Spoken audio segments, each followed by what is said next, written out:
Now, speaking of a unique offseason, the league right now has worked out a deal where they're going to come back, of course, December 22nd. It's a 72-game schedule.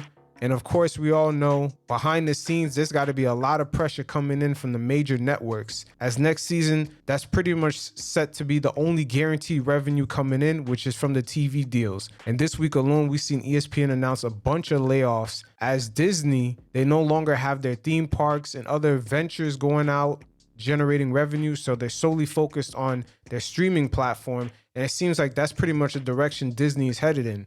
And we could see this play out through the layoffs this week as ESPN laid off a ton of producers, people behind the scenes, and they kind of realized that they can get content out without having a whole production crew fly from city to city putting together these shows. So the NBA on their end are trying to relieve some of that stress by trying to get some of their revenue back, which is within the fan base showing up to these games. Now remember, fans showing up to the games is about 40% of revenue throughout the league.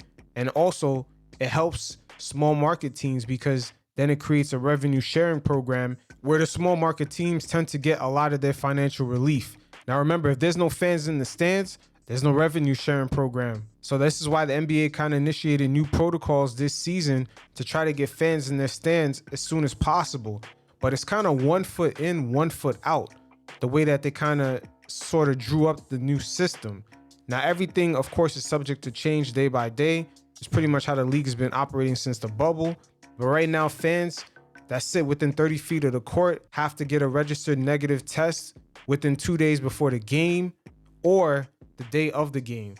Now, 2 days before the game doesn't really make sense because they could get a negative test 2 days ahead, but the day of the game, a couple hours before, they can get coronavirus at any moment. So that doesn't really pretty much make sure that's safe, especially for the players and people that are working in these arenas. Now, here's another scenario that's kind of 1 foot in, 1 foot out. The luxury suites at 25% capacity would require no testing at all. Now, if the luxury suites are at 50% capacity, everybody, of course, would have to get tested. Now, this is kind of a gray area because you're telling me luxury suites, aka meaning it's corporate sponsors, at 25% capacity don't have to get tested at all. So they can enter the arena. Of course, they're going to mingle with people, use the bathroom. That's a whole gray area in itself. The outbreak could just happen within that section alone and it'll affect everybody. But once again, the league is kind of 1 foot in, 1 foot out when it comes to safety because they're probably looking at the money. And once again, a lot of these small market owners, they do not want to operate next season if there's no revenue sharing program. And that can only be a revenue sharing program if there's fans in the stands.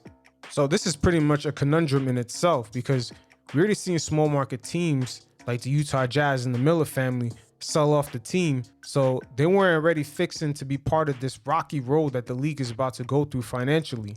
So I'm wondering if all other small market teams are thinking the same thing. I know the Minnesota Timberwolves are pretty much up for sale almost every season, but we're pretty much seeing sort of the gray area between safety and making sure that the league is financially stable going forward. It's a real gray area. It goes way beyond just the league. It goes to the TV partners. We see Disney affected. Pretty much everyone's affected. But pretty much seeing how Adam Silver and the league handled the bubble and the safetiness of it, I'm pretty sure they're going to make the right decisions going forward. And like I said, everything is subject to change because day by day, the league is, implementing different changes. They're seeing what works, what doesn't work. I heard even the Golden State Warriors, they're kind of spending their own money and trying to implement a plan to get more fans in the stands, to get their stadiums at least 50% filled up. I know the Golden State Warriors ownership group made a lot of commitments to a brand new stadium, and they thought that they were going to get some of that revenue back. But then the pandemic hit, so they're suffering. So they're coming up with new innovative ways to try to get this shit going. So it is what it is. Until next time, you guys stay safe. Peace.